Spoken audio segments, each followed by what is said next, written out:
welcome to another shop talk. Quick one today, just some pro resin tips, some stuff to make your life easier. I get asked a lot of these questions, so I thought I'd just do a real quick one, just showing you the very basics. If you're new to the channel, it'll give you a bit more of an insight what I do with resin, that is, and the way I work. If you've seen this before, maybe skip it. But anyway, this is some real quick tips.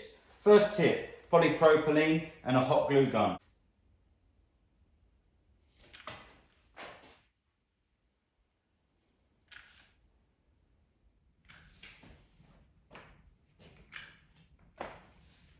So that is a much quicker way to make a mould. And once you're finished, you can just clean it all up. I use a combination of between 2 and 10 mil, depending on the thickness of the pour and depending on what I'm doing. I've also got a 2 mil sheet on top of my table. And as you can see, I've got some aluminium on there. It just helps as a bit of a heat sink. Next tip, get a comfy seat. In my case, some GlassCast 50, which I like to use. Sit down, put a track on or something, and you want to mix for a good 10 minutes. While you're mixing, get a spatula, go around the edges. If you are doing really large amounts, I use 2 buckets. I mix in one, I pour it to the other, and I start again. So I absolutely get it mixed. So you can see that process, give it a really thorough mix. Now this is GlassCast 50, and you can see how liquid it is. Now that is because, and I'll show you, that I've put this, it's not very warm in my shop today, it's the winter here. That's because I've put this in some warm water, submerged the GlassCast 50 in some warm water for about an hour before I started pouring. And it's really low viscosity then, really liquidy. Got an old sheet bucket here, just get some warm water from the tap. Fill it up. Leave that to sit for an hour. And that will make all the difference to get your viscosity nice and low, and it makes the mixing that much easier. Okay, another tip. I do all of my mixes by weight, not by volume. If you're going to do small mixes, get yourself one of these. They're available on Easy Composites. For the bigger mixes, and if you're using a big bucket, go over to my Amazon shop and you'll find, I've got this in plastic because of the mess, you'll find I've got one of these. This will take a huge bucket and give you a really good readout. It will never misread. It's got a lovely big scale on it. I did find that with some of these small ones, if you balance a bucket on there, the back reads different to the front, so you've got to be careful. But on the big mixes, get yourself some of those scales. I'll put a link in the description. They're available on my shop. Okay, so next tip, you can see in here, there isn't much, and you get a stick. There's a tiny bit of resin, I don't know, 5 mil, just over 5 mil, and I poured that in 20 minutes ago. That is just to let it slip under there slowly, see if there's any major leaks anywhere. You saw me doing the heat gun around the edge here. There is nothing on the inside. I did not do silicone on the inside or any acrylics on the inside. This is just take your time, heat gun on the outside. It's much easier to break the mold off, but I always do a very small pour just to let it settle, see if there's any initial leaks, and hopefully there isn't, and it'll be a really easy cleanup. Okay, so we're using polypropylene and hot glue to make the mold. Now, what do you do if there's a leak? You cannot use hot glue on a leak, and I've found silicone doesn't stick very well to a leak. So I use an acrylic decorator's cork. Again, there's some available in my Amazon shop, the stuff I use. That will plug any hole. You just go around and check, wipe it with a blue shop towel, and then just keep squeezing the cork on, and it will stop a leak. Even on a 50 mil pour, it will stop a leak, and it still comes off, if I can find one. There's some on here. In a minute I'll show you getting that off with a scraper. That's where I had a small leak. Still comes off really easily at the end of the pour. The next question I get asked a lot, can you reuse everything? Yes, you can. So this has got on it here, this has got some hot glue, some spilt resin, and some decorator's cork. So if we simply bend this like that, get a nice sharp scraper, come down here,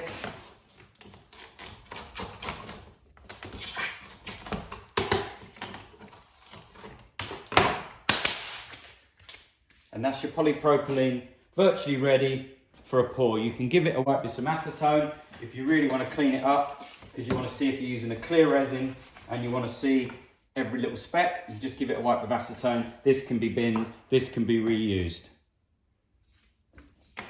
Can you reuse buckets? simple answer is yes. If you want to reuse your bucket, when you're finished at the end of the resin pour, wipe out whatever's left with a blue shop towel. So there's a very small amount in your bucket. You can then crack it off, tap the bottom. Most of the time it doesn't crack. These buckets are from GlassCast. They don't crack. Tap it off and clean it. Now, do I clean my buckets? Yes, I do sometimes, but I work on my own and I'll take a call depending how much resin and work I've got on, whether it's worth trashing a bucket. Now, when I trash a bucket, it usually enters the workshop and I use it for putting scraps in or crap in for a little while, and it eventually goes to waste. But it takes a long time. I might even use it in the garden. So it takes a long time to destroy them, or you can just buy a few and clean them. This polypropylene sheet is really easy to clean.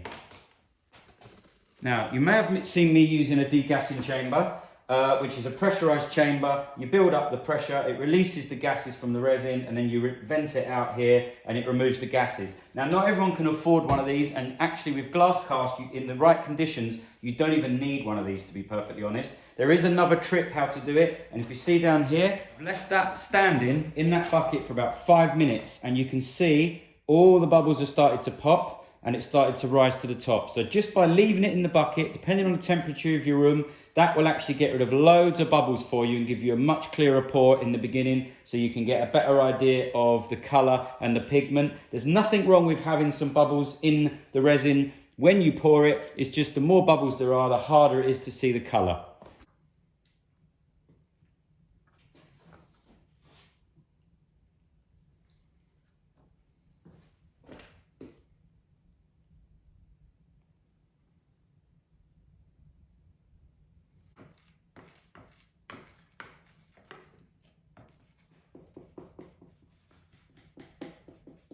Now you can see this is nearly degassed. This has been poured for about 15 minutes with no vacuum chamber. So next, is there a special way to pour resin so that you can pour it and you don't get any bubbles, or you pour it both ends and do it in one big go? No, there isn't. You can choose to do it how you want. Now, if you're using a power mixer, like a paddle on a drill, you do not need to worry about splashing resin as you pour it in. You're adding so much bubbles by using, and gases by using a powered drill, that a few pops and bubbles, it splits as you do it, splashes, that's not going to make any difference whatsoever. I usually pour mine, this is only a 40ml pour, so I'm going to do this in one. I usually do my resin pour in two, like 25 and 25, and I don't usually do a huge bucket and pour it all in one go. I like to get the colour as close as I can on each bucket, and if I feel it's getting too dark, the next bucket I can do a bit lighter, mix it with a spatula straight away, and I can just gauge the colour, especially if it's a colour match for a client,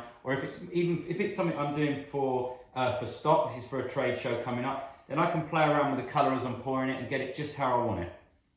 And I'm going to agitate this anyway. I don't just do one pour and leave it. The resin pigment, to me, doesn't look as nice when it naturally settles. Some people like it. So I pour mine in 3 or 4 stages. Sometimes I leave it at this stage and top it up the next day if I'm worried about heat. This time of year there's no problem, and you can use a fan, which I've got over there as well, if I feel the resin's getting too hot.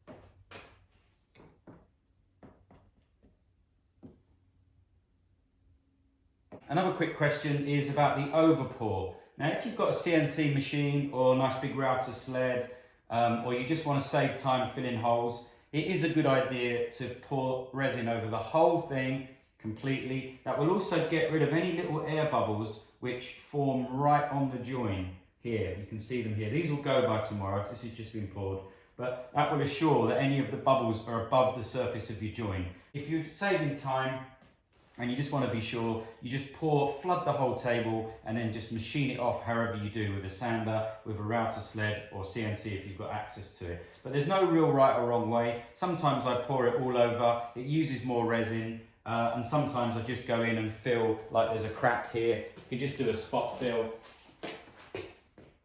and just pour it in here till it fills up. Okay, so the last thing on the video is the patterns. Sometimes people ask me how I get the patterns. This has just been poured, and if you can see, as I'm mixing around the metallics, it's making nice swirly effects. Now these effects won't stay at this stage. It's going to sink. The metallics for a start are heavy, they'll sink. Also the resin is moving around as it's curing, forming its own crazy patterns if that's what you want. If you do actually want to add a bit of a kind of artistic flair and do your own thing in there, it's down to you to get used to the curing process of the resin. So I'll watch this round the clock for at least 18 hours, and I will find a time where I'm confident that if I put a lolly stick or plastic scraper or even a paintbrush and start moving it around and agitating it, that's probably going to be close to staying where it is, and it won't add too many bubbles, because I'm not going to stick it in and do this at the late stage. I'm going to be very delicate and just carefully move it around. But it's nothing I can give you an exact time on or a science. It's more of a feel thing. Some people don't even like touching it. They pour it in, don't go near it because they're worried about the gases. So it's really down to you and how you want to deal with it. Always, as I've always said, start on something small, nothing like this with loads of resin. Start on something small so if it goes wrong, it doesn't cost too much money or make too much mess. Last of all, this particular table, I've got a little competition worldwide. I'm going to send a pair of these mugs. Find the other video, guess in litres how much resin was used in this table, and I'm going to publish the answer next week, and I'll send you a pair of Man & Wood mugs. I hope you all found that really useful. For any more information on the resin, if you go back through, there's loads of other videos. Until the next one, thank you so much. I'll see you on the next one. Bye.